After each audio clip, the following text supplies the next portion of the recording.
साथ लेके सबके कुंवर निकल आया पूजा। तो कन्या पूजा होता क्या था उस जमाने में, जब कोई राज्य में बड़ी घटना हो जाती तो उसी पे उस राज्य को पहचाना जाने लगता। तो कन्नौज का नाम कन्या पूजा पड़ गया। फिर धीरे धीरे बोलते बोलते कान्यकुब्ज हो गया, अभ्यंश होते, फिर बाद में ये कन्नौज हो गया। कन्या पूजा नाम पहले था, फिर कान्यकुब्ज हुआ, फिर कन्नौज हो गया। तो ये ऋषि का जो दिखाया गया ना, ये ऋषि थे चूली, इनके पुत्र थे ब्रह्मदत्त। तो उन राजा ने इनके बेटे से शादी जब अपनी कन्याओं की तय की, इनके आशीर्वाद से इनका कुंवर फिर सही हो गया, तब जाके इनकी शादी हुई। तो ये कन्नौज का नाम कैसे पड़ा उसको पूरा सही बना सॉरी यार सुनिए कन्या पुत्र तो आइए हम अपने शादी में लिया तुम भी समझते जमा डाली है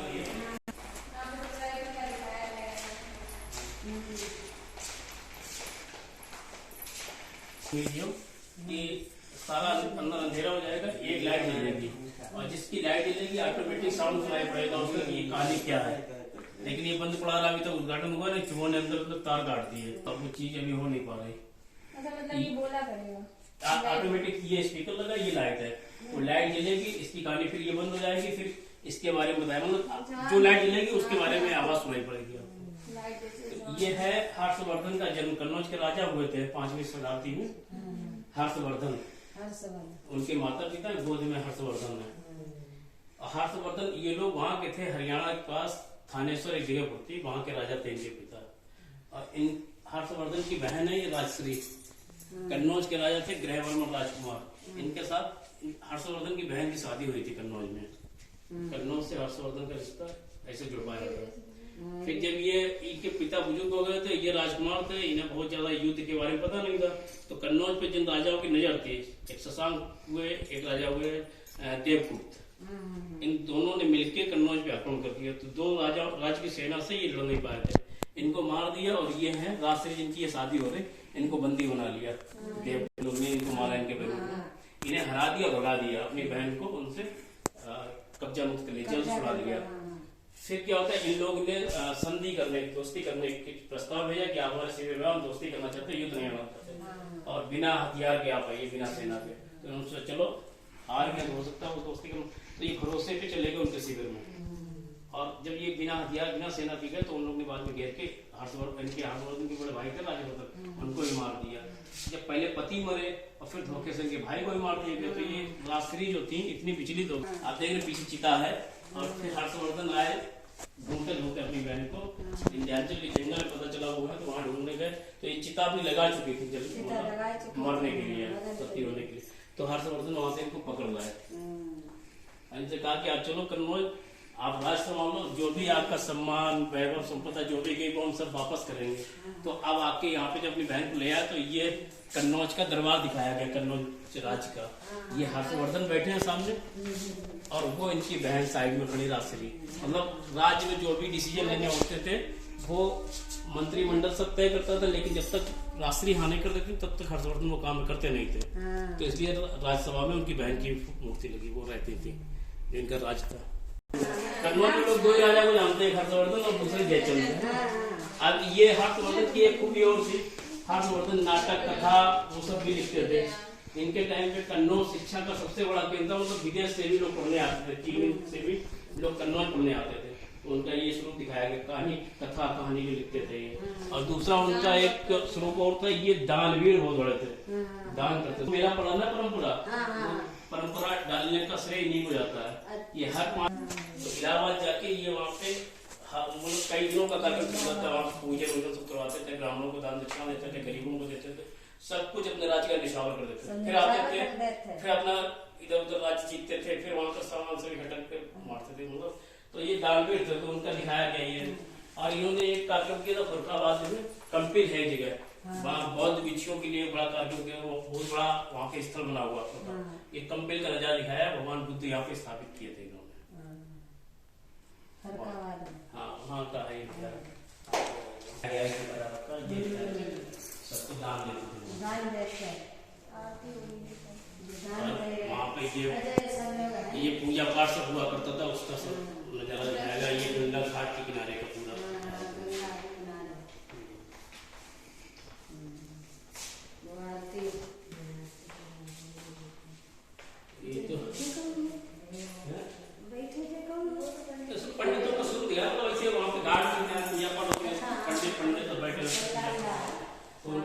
गया, कोई आरती के लिए कोई सब हो जा रहा कुछ सुंदर प्यारे ये सब होता था। अभी तो हर्षवर्धन के बारे में हो गया। अब दूसरी साइड चलते हैं, राजा जयचंद्र है कन्नौज के बहुत राजा हुए। ये एक राजा थे मिहिर भोज, उनकी है, इन्होंने भी काफी साहित्य लिखा है अपना। इधर वाला जो नजारा देख रहे हैं, ये मुगलों के आक्रमण के टाइम के, जब अरबी लुटेरे मुगल आए थे, मुस्लिम हमारे देश में आए थे, तो कैसे उन लोगों ने लूट पाट किया, मारा, महिलाओं पे अत्याचार किया, तलवार मार रहे, जेवर छीन रहे, इस टाइप का। हार छीन रहे तो लुटेरा है, आज लुटेरा सही है, आज भी यही सब है। ये है राजा जयचंद्र, छोटा सा दरबार उनका दिखाया गया। और ये जो मूर्ति आप देख रहे हैं, ये संयोगिता के स्वयंवर की दिखाई गई है, लेकिन स्वयंवर हुआ नहीं था, संयोगिता स्वयंवर हुआ नहीं था। एक कहानी और है, मतलब राजा जयचंद्र पृथ्वीराज चौहान को लेके, ये पृथ्वीराज चौहान है। अच्छा, जो पृथ्वीराज चौहान है। हाँ, पृथ्वीराज चौहान में और राजा जयचंद्र में संबंध क्या था? अच्छा, हाँ, उसमें नाटक में दिखाता है, टीवी पे आता है।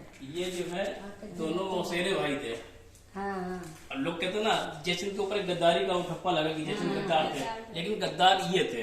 हाँ, गद्दार अगर कह दो, आज कहीं लिख दो सोशल मीडिया पे गद्दार पृथ्वीराज चौहान थे, तो गद्दार जय थे। ठाकुर लोग बुरा मान जाते हैं हाँ, कि हमारी जो है आस्था, जबकि ठाकुर तो ये भी थे। ठाकुर, हाँ, ठाकुर तो जय। अब हम आपको बताएं इनकी कहानी क्या है।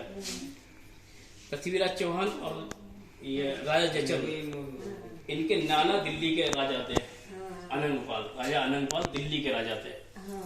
पृथ्वीराज के पिता अजमेर के राजा थे, जयचंद्र के पिता कन्नौज के राजा थे। कन्नौज, अजमेर और दिल्ली। तो जो राजा अनंगपाल थे, मतलब इनके नाना थे, उनके कोई लड़का नहीं थे, दो बेटियां थी।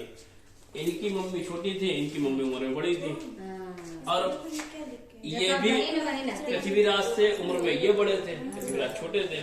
तो जब नाना बुढ़े हो गए तो राज्य किसे सौंपा जाए? तो जो बेटियों में जिसकी औलाद बड़ी होगी उसी को सौंपा जाएगा राज्य। तो वो राज्य मिलना था दिल्ली का इनको, जयचंद्र को। तब इनके माता पिता ने और इनने मिलकर षड्यंत्र किया और इनको जो है अपने नाने के खिलाफ कोई योजना में फंसा दिया, मतलब इनके खिलाफ साजिश। तो वहाँ पे जब बात आई कि नाना को ही मार के राजपाट लेना चाह रहे हैं, ऐसा कुछ षड्यंत्र उन्होंने रचा, तो इनको खराब लगी वो चीज और ये छोड़ के चले आए कि हम राजपाट के पीछे ये सब नहीं करना चाह रहे, हम राजपुलिस देख लेंगे करना। ये कन्नौज चले पृथ्वीराज चौहान ने, है ना। अब दोनों मौसेरे भाई थे, मतलब भाई थे आपस में। और इनकी बेटी, इनकी कौन हुई? भतीजी हुई। और ये अपनी भतीजी को लेके यहाँ से भाग गए। तो गद्दारी किसने करी? अपनी बहन को लेके भाग गए, शादी कर लिया। और अगर इनको मरवाना होता पृथ्वीराज चौहान को, तो सीरियल में भी आपने देखा होगा, किताबों में भी लिखा है कि जब ये लेके जा रहे सेवक को, इनकी सेना ने घेर लिया था। और जयचंद्र ने पृथ्वीराज के चौहान के गले पे जाके तलवार रख दी थी। तो जब उन्होंने अपनी बेटी को देखा कि बेटी ने तो शादी कर ली, मांग करे हुए, तो इसका सुहाग उजड़ जाएगा, तो उन्होंने तलवार वापस खींच ली और जाने दिए, चले आए वहां से। ये वीर भी बहुत थे इनकी अपेक्षा, लेकिन वीरता के इनके गुणगान गाए जा रहे हैं। क्योंकि कुछ राजा ऐसे होते थे ना, कुछ राजा होते थे जो अपने कवि पालते थे, वो उनके गुणगान में कहानियां, कविताएं लिखते थे। और जो वास्तविक वीर होता था वो अपनी गाथा नहीं सुनाता था। तो इनके कोई कवि नहीं थे दरबारी, और इनके कवि थे चंद्रवरदाई। तो चंद्रवरदाई ने जो कविताएं लिखी इनके, उसमें उन्होंने दिखाया कि जयचंद्र गद्दार है, और कहीं इतिहास प्रमाण नहीं मिलता। तो जब इनके कविता, इनके दरबार का, तो इनकी तो तारीफ लिखेगा, इनकी बुराई करेगा। इनकी बुराई करी, ये तो बात सही है, इनकी बुराई करी। ये कहानी, ये हकीकत है, लेकिन लोग उसे सुनना नहीं चाहते, क्योंकि शुरुआत से इतिहास में यही पढ़ते हैं, जैसे गद्दार थे, गद्दार थे। नहीं, जो उसमें नाटक आता है पृथ्वीराज, उसमें इनके आखिर से इनके जब देखा तो हम खुद समझ जाते हो कि हाँ जो है गद्दार। अब का जे तो गद्दार, मगर राजा जयचंद बहुत अच्छे थे। जे तो हम लोग खुद नाटक जयचंद ने कई बार इतनी गद्दारी करी पृथ्वीराज कि अपनी बहन के संग बताओ। अब ये वही है मुगल आक्रमण, जो जिसमें राजा जयचंद मारे गए थे। ये इटावा के पास एक जगह, नाम तो दिमाग से, इटावा के पास है वो एक, अरे कोई मैदान है, वहाँ पे युद्ध हुआ था, वहाँ का गया मुसलमानों ने जयचंद को जहाँ घेर के मारा था। ये वहाँ का है जंजीर से उनके फांसी और ये कौन है? आला क्या क्या है इनका इतिहास? मतलब ये युद्ध में उन्होंने बुलाया था जयचंद ने? नहीं बुलाया नहीं था। दोनों भाई जो है इनमें कहा जाता है एक अर्जुन का अवतार है और एक युधिष्ठिर का अवतार है। और दोनों इतने वीर थे कि कितनी भी सेना हो ये युद्ध में उतर जाते पूरा मैदान खाली कर देते थे, उसको मार देते थे, इतने बहादुर थे। और ये मोहबा के राजा थे परमाल, उनके राज्य में सैनिक थे दोनों भाई। तो जब ये युद्ध करने में शुरू किया, लोगों को मारना शुरू किया, तो राजा परमाल के राज्य में उनका साले का दखल बहुत ज्यादा रहता था। तो साले ने देखा कि राजा इनको ज्यादा तवज्जो दे रहे, कल को ये ना बहादुर है, राजा को भी मारते हैं, राजपाट कर, मतलब ये साजिश चलती रहती है ना। तो परमाल के जो साले थे, राजा परमाल, मोहबा के जो राजा थे परमाल बुंदेलखंड के, तो उनके साले ने राजा को कान भरना शुरू कर दिया कि दोनों भाई तो बहुत आगे निकले जा रहे हैं और हमने भी सुना कि है आपको भी मार के राजपाट लेना चाहते हैं, ऐसे भरा उन्होंने।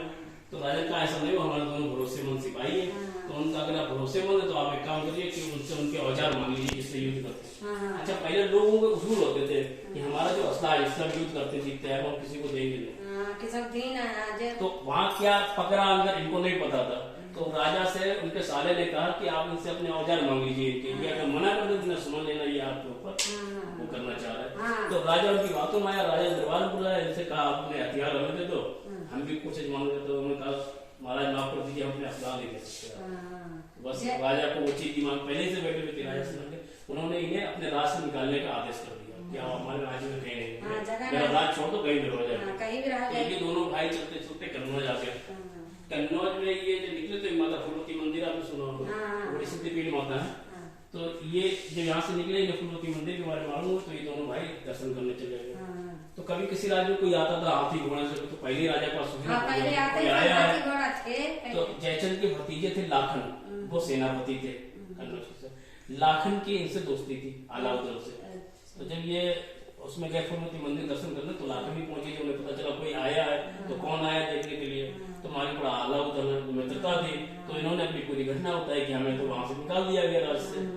तो लाखन ने सोचा ये बड़े वीर बहादुर हमारे दोस्त भी आगे हो गए, तो इनको लेके जयचंद के पास गए। तो जयचंद ने इनको रहने की अनुमति दे दी। तो कन्नौज की सेना उस समय रुकती थी रिजगिर गांव, सुना है चौधरिया को मंदिर सुना है, उसके पीछे वो रिजगिर गांव है। तो ये महल था कन्नौज का, ये इसमें सेना रुकती थी। मैं तो इधर था, वहां सेना रुकती थी। तो सेना को ये लोग ट्रेंड कर सके, इसलिए सेना का जो महल था वहां रिजगिर गांव में इनको ठहरा दिया। तो वहां आपने देखा वो मिट्टी का टीला है, उसको कहा जाता है आलाउद्दीन का टीला। ये लोग वहां रुके हुए थे और वहां से ये बाबा विश्वनाथ की पूजा अर्चना भी करते थे। मतलब उससे पहले से वो मूर्ति पुराना है। हाँ, ये लोग आए हैं तो तब से वो मंदिर जो है अपने लोग जाने लगे कि यहाँ पहले कहा कोई जाने तो भी नहीं था।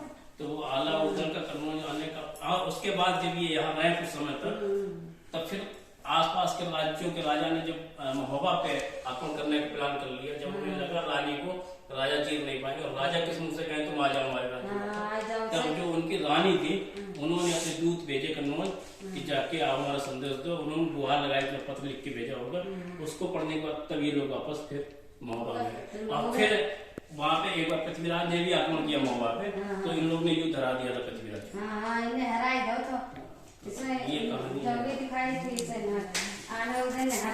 चलता था पीछे से फॉग छोड़ा जाता, धुआं टाइप का। तो जो किरणें पड़ती थी लाइन जिससे, तो वो आकृति बनती थी, पीछे धुआं उसमें फिल हो जाता, तो लगता था ये सेना है, ये हाथी है, बड़ा अजीब। 70 सीटें हैं, ये खराब हो गई वही ना सिस्टम, सब चूहों ने बंद। हम लोग यहाँ पे कोई मीटिंग करनी है, कुछ करना हो तो अपना यही कर लेते हैं, आके सामने कुर्सी में डाल दिए, इधर लोगों को डाल दिया। मुंबई से कोरोना में खत्म हो गए, तब से पोस्टर बन गया, थोड़ी बहुत शूटिंग हो गई थी, लेकिन फिर वो अधूरा रुक गया। सही वही तो कहा था।